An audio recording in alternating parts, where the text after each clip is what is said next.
Yo, it's your man Jam-C. And it's your boy, Lord Lou-Bim. And you are now with 2/3 of the Pod Squad. The squad, y'all. Yes, we are here and live and direct. You know, I'm still celebrating 100 episodes. Yeah, that was dope. I think that's a feat. Shout out to Sha Money who's in hiatus on another week vacations. What she do? She always moving around. But she's always going vocal where she's at. That I must say, yes. And also the love that we've been getting has been really tremendous. All of the feedback, people hit us up on YouTube, on Instagram. We really appreciate it, and we don't take it lightly. No. Shout outs to Ronnie Long for coming through and giving us his blessings, his good grace. I thought that was really dope. Powerful. Yes. And I just want y'all to know we do this for the culture, and I don't want, we don't take it lightly by no means. We do this for the culture. I say I could speak that on behalf of my brother, Lord Lou-Bim, the one and only Sha Money, also Little Sha Money, who's at this, you know. And we appreciate our viewers, we appreciate our listeners. I don't know if friends, everybody. Yo, absolutely, it's greatly appreciated. Shout out to Michelle. Yo, definitely, yes. Because we and her sister Nikki. Yeah, shout out to Nikki. Shout out, yeah, absolutely. Mm-hmm. So, how was your week, brother? My week was awesome. I went down I was in Philly. Okay, Philly. And I know for some reason the minute I get in Philly, it's like, all right, I'm ready to get a cheesesteak. For some reason, that's always the go-to. For some reason, and I've been to really nice restaurants in Philly too, like some really, really nice ones. But I just wanted a cheesesteak. Yeah. I almost played myself too, because we were walking downtown Philly. And it was like a little stand or truck, and he had it smelling good too. Yeah, he had it smelling good, and I'm like, yo, it's the onions. It's double back, right? It's the onions. We double back, went to the ATM, got the cash out. We double back, ordered the joint, and when I seen something about to put steakums on the grill. Yeah, they get you. Nah, remember Murray steaks? Yeah. Never mind, bro. Bro, put it on the grill. Save it for somebody else. Yeah, right. I don't want it. Leave it to Beaver. Yeah. Shout out to Pat's and Geno's. All right, shout out to Geno's and Pat's. Absolutely. Even though they the commercial joint, you know what I'm saying? Everybody always run to them, but I like it. They pretty good, you know what I'm saying? But it's Kabibbles. If you ever go to Kabibbles. Okay, I've heard of them. I've heard of them. They're really good too, you know what I'm saying? So I think that's dope. There's a lot of them out there that sell it, but we went to Pat's and got that joint. Okay, got that joint. All right. And so crazy because I watched the Food Network, and I actually they was in Philly, and then one of the spots they went by was Geno's. Nice. And they was on South, they was on the off street, all the cheesesteak spots they was hitting up for whatever reason. Wow, that's synchronicity. That's crazy. And that kind of goes in line, I guess, with what we here to talk about. One of the topics we going into today. But my week was pretty, it was productive as always. I ain't do too much. Got to watch some football. Got to watch my team lose, but it's all good. So it's all good. Sha Money team was successful again, unfortunately. Rolling. Yeah, and I mean, listen. I think it's always a good change in the guard. New York is up, and look, the Jets and Giants won, so they up. Which brings us to the topic of today: New York hip hop. New York hip hop. Do you think it's dead? And do you think it's just dead, or if so, why and why not? I definitely think that it died, right? And I say that it died, but I gotta give it up to Griselda. Griselda is definitely keeping it alive, necessitating New York hip hop. If you ask me, then you get the people that always been great in the game. They still doing at a high level. You think of Jay-Z and his verse on God did. They everybody. I've never seen so many people analyze one verse Yeah, in my that's life. that's You know what I'm still saying? that's still getting coverage. Right. I seen that verse get broken down on CNBC, and I'm like, Yes. why are they talking about it? But nonetheless, it's people like him that kind of keep it going. You know, some of the newer ones. I really don't know a lot of the Yeah. newer rappers and Yeah. stuff, but I really don't listen to it as much. But you know, you got the. I do like Roddy Rebel. Okay. All right. Down with Bobby Shmurda and them. Okay. They got a song out that's pretty. That's a club banger. Like it's a club banger. You know what I'm saying? So, but it died. It definitely died in my opinion. Yeah, because I think it's because we don't hear enough of our artists. Like I do like a few of the new artists. I like Smurda. I like Rowdy Reb, Fabio Foreign. Yeah. But you're right. You don't hear enough of. I mean, I dig what the Lobby Boys are doing. Yeah. I think they trying to keep it alive. But Griselda's definitely doing their numbers. Kiss is always a go-to. Always. I think the verses actually did a lot for New York hip hop. Surprise, Definitely, believe it or not, definitely. that Locks And Dipset Dipset. verses really actually just for that night brought back New York hip hop, I and it agree. also brought the wave back, to us. I agree. Shout outs to people like Nas who try to keep it alive just for New York. Right. Hove, Khaled, because he always reach out to every artist, so it's an international hip hop thing with him. But yeah, New York is not as prevalent because I think when those guys come out, I think we need to have more artists come right behind. I agree. But yeah, there's not a lot of us. I mean, in the limelight, I could say that because we got so many artists now, we don't even know who's from New York and who's not nowadays because New York always had its own distinctive sound. And now we don't really have that anymore. So now it's like you don't know where artists coming from. And the crazy thing is when hip hop originated and started in New York, right? Now all of a sudden you get these other places such as Atlanta, LA, Texas, Chicago. They all started their own sound. And Exactly. now you get more people from New York wanting to Sound like more that. like them. Like what do we come? When is we starting to have to sound like somebody from Chicago or needing to sound like somebody from LA or somebody from the South? Like, no, we need to just stick to our thing and stick to what it is that we do because we were the founding fathers of it. You know what I'm saying? They're copying off of us. You know what I'm saying? Or, not copying, but Yeah, being just an extension of us. You know what I'm saying? So when they think of hip hop, they gotta pay homage to But NYC. you know what? Shout out to Jay Electronica. He kind of predicted that. In 2009, he had a song called Exhibit C. And he said New York rappers was calling Southern rappers lame, but then jacking our slang. So that's deep because I think about that now and it's like, wow, like that's true to where we are right now because hip hop in New York, you're right. We had that boom bap, that heavy bass, and I think that was we influenced people like Dr. Dre. We influenced them. You know what I'm saying? So, because Dre still got that boom bap.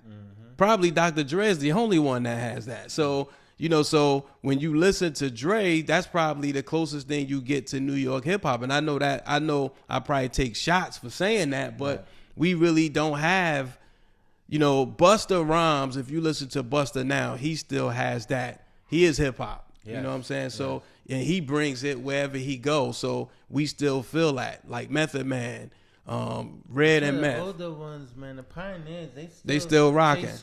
True to the craft. Yeah. And I think that when you think of New York rap, you think of the lyrics along with the good beat.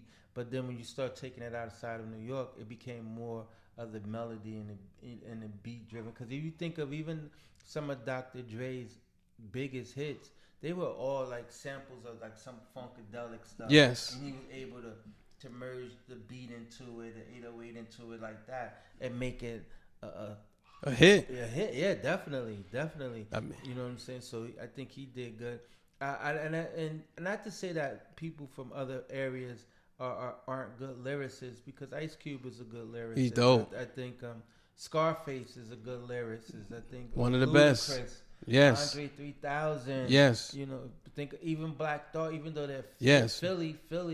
You know, that's right down the way, but they're not. It's not New York. You understand No. what I'm saying? So, But here's the crazy part, though. Now that you say that, because I don't know that many Philly artists, but is it me or just Philly still got their own sound? And maybe I could be wrong because I don't know every Philly artist, but it seemed like Philadelphia still has their own sound. I mean, send us an email if y'all know any Philly artists that sounds like what's going on out here, because some of the Philly artists I heard still have that same sound. Not like Meek, but it's still like a Philly sound. It's not Southern, and it's not So, and it's not New York. It's its own sound. Send us an email at goingvocal@gmail.com. When you think of somebody like AR Rab, and shout out to him, Dark Low, one from Philly. They got skill set, and they think is mean. Even when Gilly was known. Yeah. To be mean with his thing. Exactly. Yes. Oh yeah. Gilly was nasty. A lot of people don't really major figures. A lot of people don't get them they love, but they was tight. I listened to this cat Mike Knox. Mike Knox is actually nice. He's actually nice. And again, it's his own sound. It's like a Philly thing. I think of someone who's probably one of my all-time favorites that isn't from New York. And lyrically, it was a monster with Scarface. Yeah, you know, saying the way he was able to, explain his pain and what he was going through. Yeah, and lyrically put it on. Because every, and I think we had this conversation before. As hip hop grew and it grew outside of New York, everyone had a chance to bring you to their hood. Even when hip hop started. Even in the Bronx, they want to tell you about the Bronx, right? And so then, then you got Queens. We want to show you what Queens is from. About. Exactly. You know you got people like Big Daddy and Coogee Rap and all that. They want to show you what Brooklyn is about. You understand? So, and then as hip hop got outside of New York, everybody just wanted to introduce the where they was from. Yeah. You understand? So when I talk about Scarface, I think about how. You know, if you've never been to Fifth Ward, Texas before, you get a good look of Fifth Ward, Texas. And I've never been. Me neither. Don't want to go. You get a good look of Fifth Ward, Texas through the lenses of Scarface. And I think NWA was a master of giving you a good look of what Compton was or what Compton looked like. Because again, prior to them coming out, what did you know about? Yeah. Did you even know anything about Compton? But you know, it was LA. But it's interesting that you say that because I think somewhere along the line, hip hop has always been real. But I think what people don't understand was we were all wearing masks. And I say this to say, if follow me if you can. We were like comic book heroes. You had superheroes, you had supervillains. We weren't really about that life.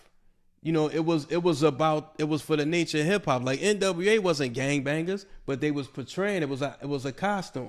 You get what I'm saying? Nah, I think they was affiliated. Nah, they weren't. None of them were. They were not. Eazy-E was a drug dealer. He wasn't a gangbanger. He was the only one. The rest of them was straight rappers in the hood. The same thing, like it changed. And these you talking about the 80s. 80s rappers, that was all of a side. It was everybody represented. They wasn't talking gangster rap in the 80s.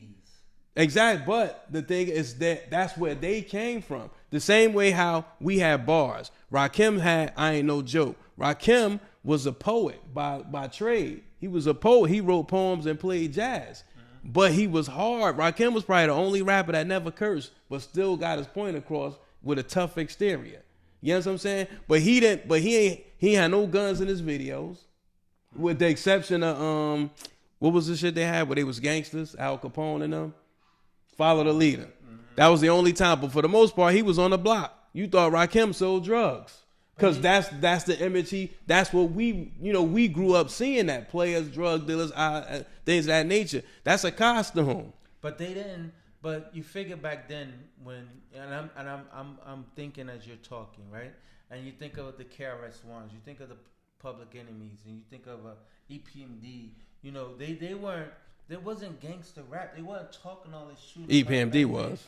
EPMD They was. talking about shooting But nobody. they was talking about packing pistols. They were. But That's the only group that NWA really admired. One of other than Public Enemy, because Dre, if you read any of Dr. Dre's old articles, he tell you EPMD is what inspired NWA, because they was the only rappers talking about packing pistols, because no rapper in New York was.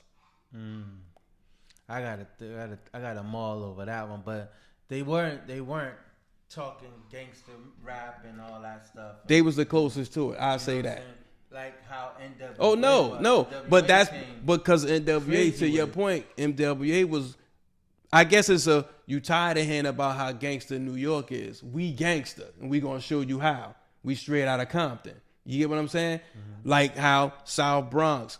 KRS-One, we're really talking about no violence though. But in his song, look at the album, Criminal Minded. And what's the name got killed? Scott But Rock. before that, Scott Criminal Rock. Minded. Right. They had a song on there about shooting on one of the 9mm. You know what I'm saying? So all of that was before NWA. But it wasn't. But you have to think of the rapper itself. So KRS-One. No, that's my he point. Wasn't Exactly. It was metaphorically when he talks about nine.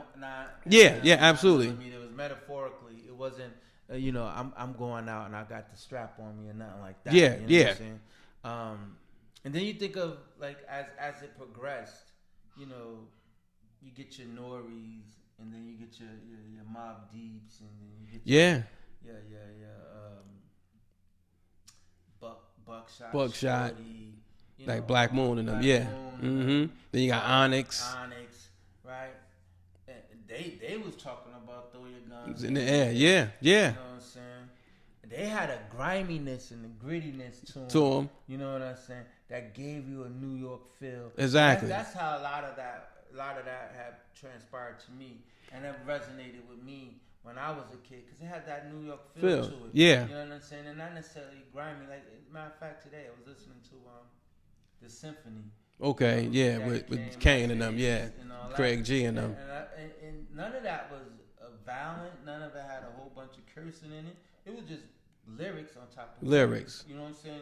Especially you get to Big Daddy Kane part. Yeah. Oh man, he was going crazy with Coogee rap. He went crazy. Coogee rap was my favorite part of that song. Yeah. Crazy. Master Ace went crazy on it. You know what I'm Yeah. saying? I mean, they all definitely represented from their level of lyrics.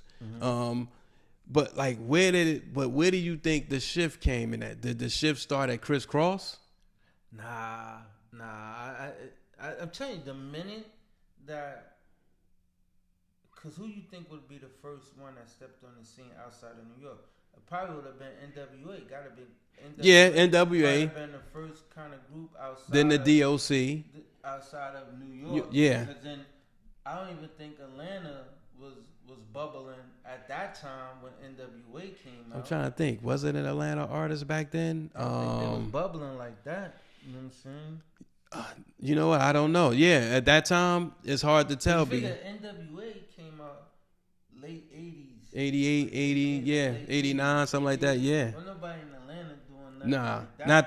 not that I'm aware of. No, like no. They came after that. You know what I'm saying? Because I think at that time in the South, the Ghetto Boys was out. What? You gotta think of. Sorry for cutting you off. When you think of the South and back in them, you think of Florida.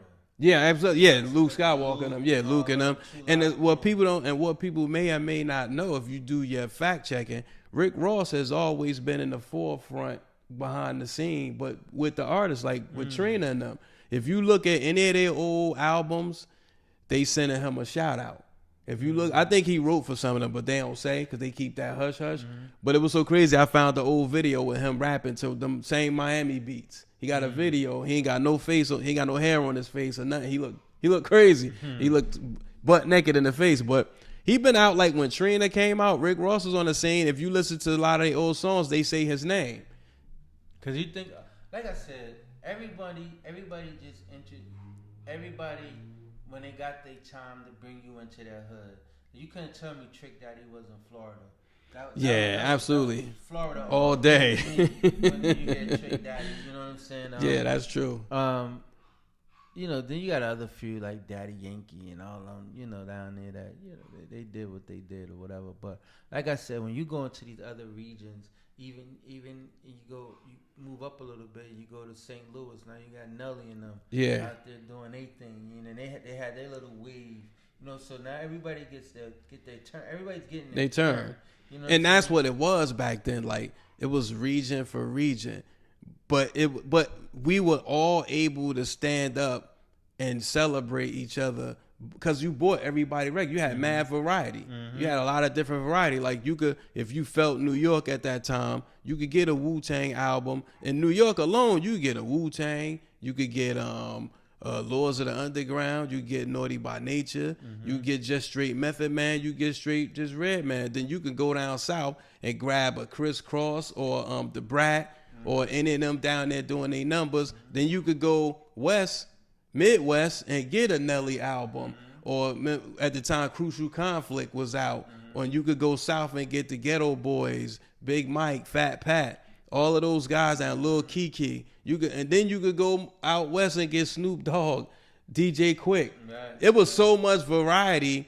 It was bananas. So now you just buy one record. There's everybody on it. If I buy a Lil Durk album, everybody's on it. So why buy somebody else's? He got Nardo Wick, all these other people. Everybody's on it. I think I'm trying. I had a point I was just about to make, and it kind of eluded me when I think about hip hop and how it just transitioned. Because I remember, that's the point I was gonna make. I remember at one point, people wouldn't even realize the difference between rappers from Jersey but from this up this way. Of course, you know the difference between New York rappers and Jersey rappers, of course, right? And so then and the crazy thing is when we had the Club Sensation, which was a well-known popular staple club, in the hood, yes, popular club in North. Every artist, I don't care how big they were, they came to Club Sensation. Yeah, some of them made it out unscathed.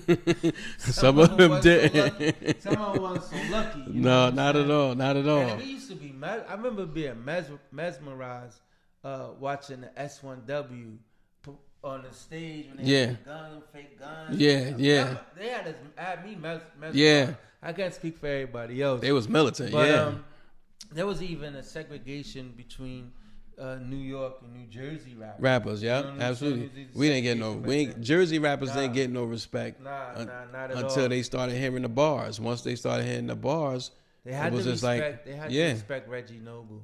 Yes, they had to respect him, man, because some was crazy with it. Yes, crazy with it. And Brooklyn tried to claim him. Brooklyn tried to claim him. It's a few other in Jersey. I'm not gonna downplay. Poor Righteous Teachers. When they hit, people thought they was from New York. They didn't know they was from Trenton, New Jersey. Right. And that's a whole nother area from where we was from. Like, you know what I'm saying? So, and we kind of like Trenton. What the hell down in Trenton? You know exactly. So. But they had a nice little thing going on with their little situation. You understand? So, what was Arrested Development from? They was from I think Atlanta. I think they based in Atlanta. They from the South somewhere. Oh, okay, they're from the South, but I think it was Atlanta. You know, they brought that song out Tennessee. To be honest with you, I thought they was from Tennessee.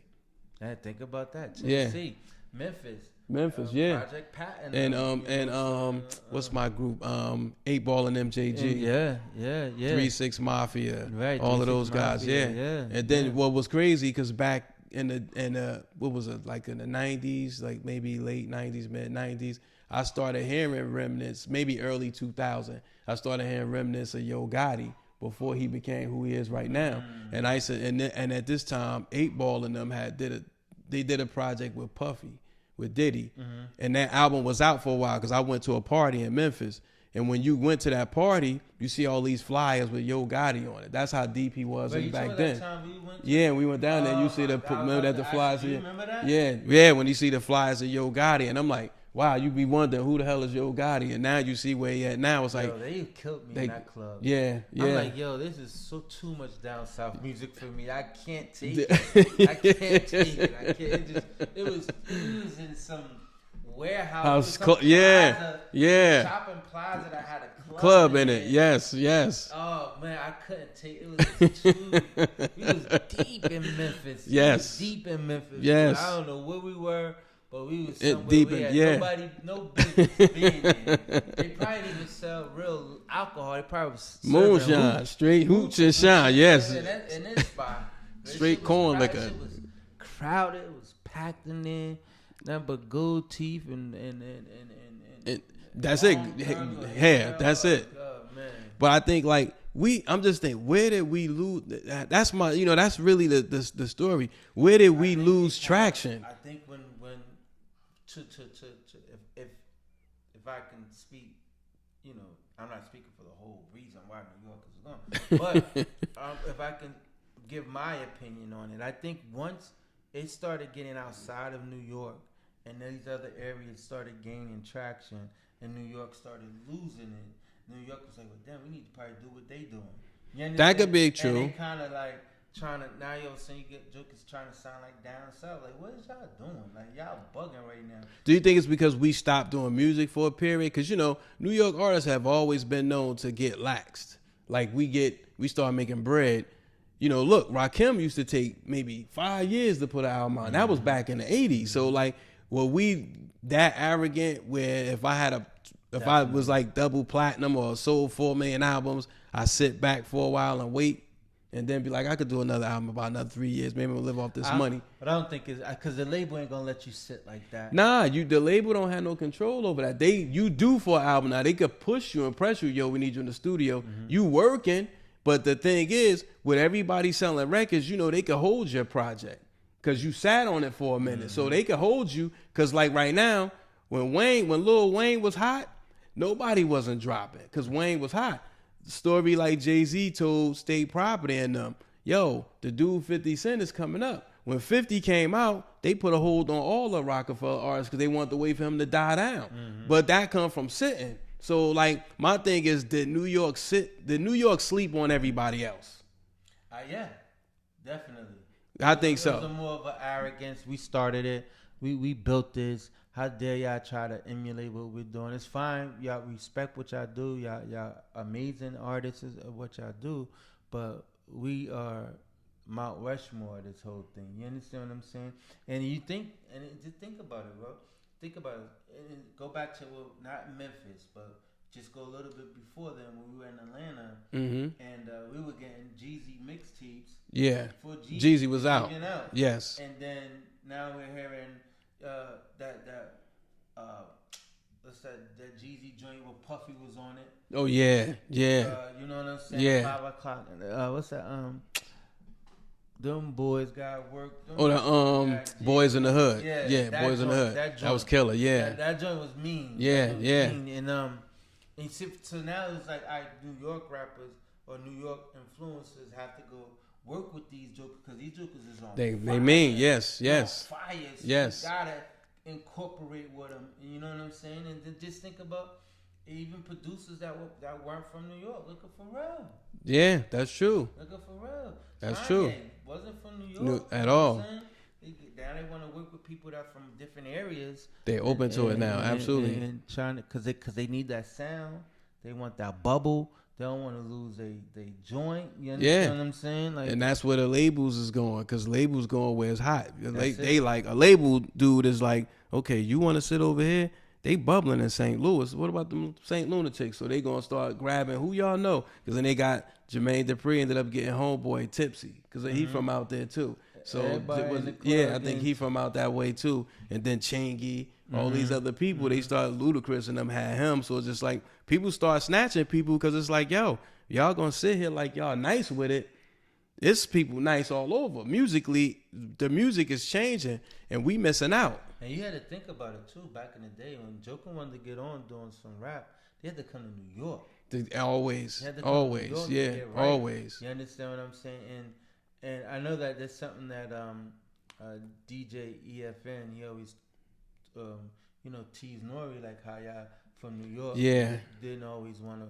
It wasn't that New York didn't want to play y'all songs. It was the label that was more so pushing New York in front of y'all. Exactly. New York was the buzz. Mm-hmm. Was it. You understand? But then once y'all became that, then New York became the back burner. And like you said, the labels are going only. They don't care about territory. They don't care about demographics. Not they at all. Just care about the money that's coming in. Exactly. Who doing it? Who making it? It's check changing. The money come in. Yes. You know what I'm saying? So that, and I think that has a lot to do with why New York kind of fell off too, because the label execs.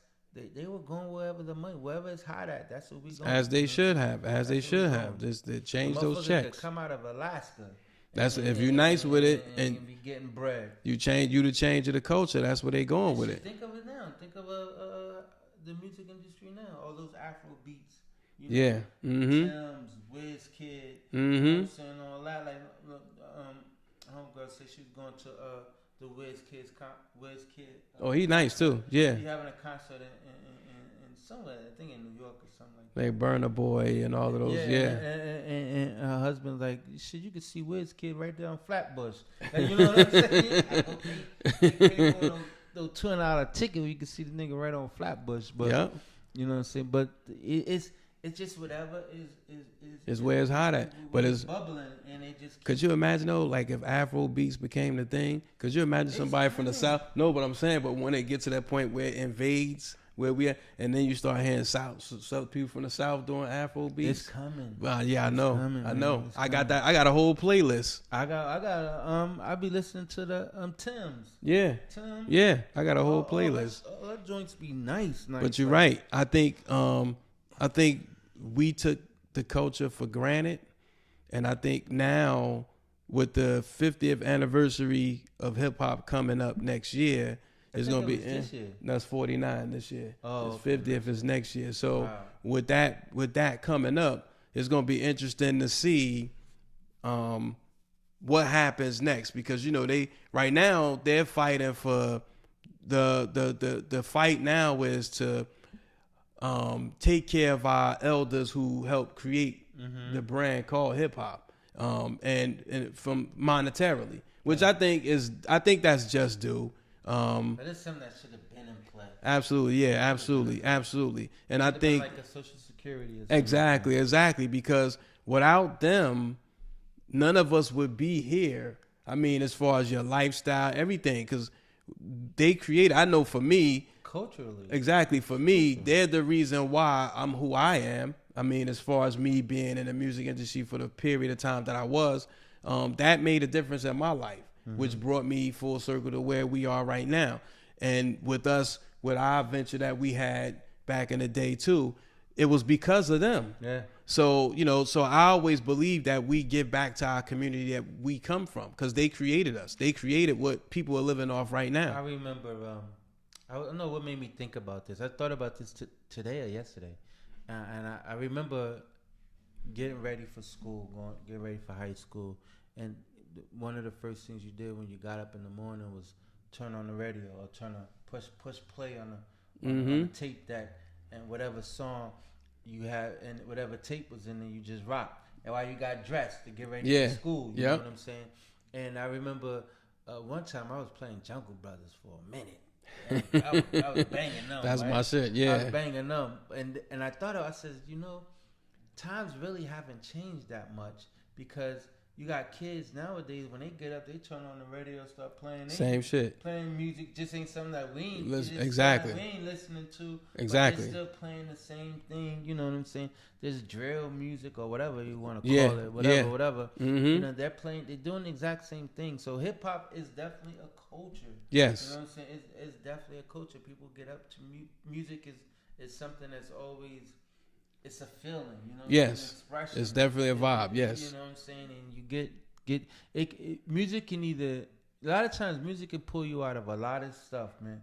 Like if you needed to get going, in the morning, you could put on some music to get going. If you just want to mellow and relax, you could put on music to mellow and relax. If you wanted to, if you wanted to express your love, if you just put the phone by the radio and let it record on the voicemail. You know what I'm saying? So here's what I think too, and I'm glad that you say that. I think that sometimes with the younger artists, I think that sometimes they should have, and again, this is just me. This is what I think, because hip hop has been given such a bad rap. I think any black, especially black media, or I challenge the labels too, they should have Q&As when somebody, because we get such a bad rap in hip hop. I always tell people, to me, hip hop has always been, it's not just an expression of words, but it's an expression of body language too. So what I mean by that is, I used to listen to, I could listen to Nardo Wick, and to be honest, I could do extra push-ups. So I don't get to the point where I want to hurt somebody. It just make me feel like I want to take that, whatever that energy is, and do an extra pull-up, run an extra mile, work harder at work, or whatever it is I'm doing. It's motivating to me. You know what I'm saying? So I don't look at it like if they start talking about killing a bunch of people in the corner, I don't actually want to do that. You know what I'm saying? I use that as energy to kill negative vibes. Right. You know what I'm saying? Right. By doing it mentally. You know what I'm saying? So I think, and that's all what hip hop has always been. It's always been something meant to motivate, and you learn something about the other person standing across the room for you, because we used to battle. Rappers put songs out because they want other rappers to hear that song. You don't really, when you get in the studio and you spitting bars, you can't wait to be played on the radio so that person can hear you. You know what I'm saying? Or see you. So that's what it's all about. That's what we do. And that's my take on it. Yeah. And then think about, I don't know, it's just battle rap, and I think people taking battle rap, I mean, that's how, one of the things that, kind of started fuel hip hop, when people, my man nicer than you. When you go to his hood, they come to your hood, y'all niggas battle, blah, blah, blah. I take it from there. You know what I'm saying? But I just think that, but now I think kids, the younger generation and the hip hop generation that's under us, not talking about us, but the generation now, they're so impressionable that the smallest thing can be influential to them, or anybody in their neighborhood, or whatever. And they try to keep it to the point where, so that's why a lot of these guys are getting jammed up with their lyrics, because they're trying to keep it so real that this realness is getting you Rico. Yeah, you know what I'm yeah, saying? yeah, Rico charges, yeah. Like that. So, stuff can't be taken literally. You know what I'm saying? Exactly. It has to be taken figuratively, not literally. You know what I'm saying? It's expression, it's art. Continue to express yourself. And I think that they're taking this way too far when they're examining these people's lyrics. Yeah, and I think that's partially the reason why they probably took a Jay-Z verse God did and dissected it the way that they did. Probably looking to see if there's some indictable offenses in something he's saying. You know what I'm saying? So, because I've never seen him do a song, dissect the song that way they did, yeah. The way that they did this verse. Because I think they're trying to find some hidden codes and trying to. Yeah, exactly. And again, at the hip hop culture, we have to protect our own. So I'm a segue in closing. But is hip hop dead in New York? Yeah, but Griselda keep resuscitating. So I'm gonna say no. But so I'm gonna agree to disagree. I don't think it's totally dead. Life support. Yeah, I'll say that. Yeah, hip hop is definitely on life support. Trying to make it out that coma. So what's his name's good too. What's his name? ASAP Rocky. ASAP, yeah, the ASAP mob. That's the one that ASAP Ferg is my guy too. Yeah. Ferg is nice with it. Yeah, these guys are Rocky. Even A Boogie with a hoodie. Like A Boogie got to come back out. Like we need you, young player. Like A Boogie's nice with it. I got a couple people I never heard from in a while. Like this cat Lou got Cash. A lot of people I haven't heard from in a while in New York, but we vibing out here. Anybody, you guys got any questions? Any guys, y'all got comments? Hit us up at goingvocal@gmail.com. That's GOINVOCAL@gmail.com. Let us know. Is hip hop dead in New York? You know what time it is. Yes. So get your shit together moment. One of Shy Money's favorites. Get your shit together. Where we tell somebody they need to get their shit together or get lost. Yeah. Who want to set it off? You got one? I got one, but I can't. I want to drop a name, but I can't really drop a name. But I'm damn you sure. Give a dummy name. I'm a damn sure give the scenario. Okay. All right. Let's get it. So I reached out to somebody. No, they reached out to me like, yo, I got a discount on or whatever, right? I'm like, all right, cool. Like you can use it. I don't be using it. Blah blah blah. All right, cool. So I was using it for months. Next thing you know, they shut it down. So I reached out to them like, yo, they shut it down. They was like, yo. So they was like, yo, the thing is, they shut it down because it's under my name, but you paying for it. So they're like, so she said, going forward, what we need to do is you need to send the bread to me and I'll pay for it, right? And that way we ain't gotta worry about it. So I was like, all right, I reached out to him like, yo, I'm ready to pull that trigger. I'm about to send you the money, about to sell you the money, blah blah blah. Pull the trigger. I need that joint to be popping. So I shoot him the bread, like, nah, I ain't get it yet. I'm like, what do you mean get it? Like 2 hours, 3 hours on, they ain't still get it. I'm like, all right, what the heck? Next day, yo, what's up? You got that bread? Nah. I'm like, all right. So I do know sometimes when you Zelle, it can take up to 3 days. Depending on your bank. Yeah, depending on your bank. 3 days. So then, all right, cool. So about I waited the 4th day. Like, yo, that bread hit your account? Oh, yeah, I got that bread.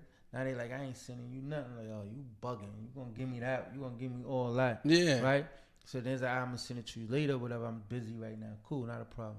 Next thing I get a text, they're like, yo, my credit card, I'm waiting for another card. I lost my card, blah, blah, blah. Like, what? And I'm saying to myself, what does the card have to do with you selling anything? Exactly. Just sell me my money back. That's it. We good. Like, you understand what I'm saying? And because I still did the transaction. Yeah. I sent them the bread and got caught up, but I still needed to bust that move, so I still did the transaction. So now all I'm saying is when you get that bread, send it back to me. Yeah. So they're like, nah, my debit card, blah, blah. So like, what's your Cash App? I'm going to send it to you through Cash App. Mm-hmm. Cash App? What are you talking? If the money is in your account, all you got to do is just go to Zelle, send it back. That's it. What are you talking about Cash App for? Like, what are you talking about? So nonetheless, that was on over the weekend. Yeah. That was over the weekend. I still ain't got that damn money, so... Nigga, you holding my money? Get your shit together. Get your shit together. Get your shit together. And I don't want to use Cash App. Nigga, they take funds out. Cash App transaction tax. I call that taxes. My get your shit together is actually going out to my trash can guy, my trash guys, the guys that pick up my trash. So normally I'm with a new company. Normally when they used to come get my trash, I mean, whoever this company was, they was the dopest. I mean, like they literally would come in my backyard, get my trash and clean, like straighten it up, put everything back, take the truck. Then they would come like 3 o'clock in the morning. So I never had to worry about when I get up in the morning, my trash is gone. You know what I'm saying? Everything clean, is no straight gold. Now the trash company I got, yo, you would think they was us.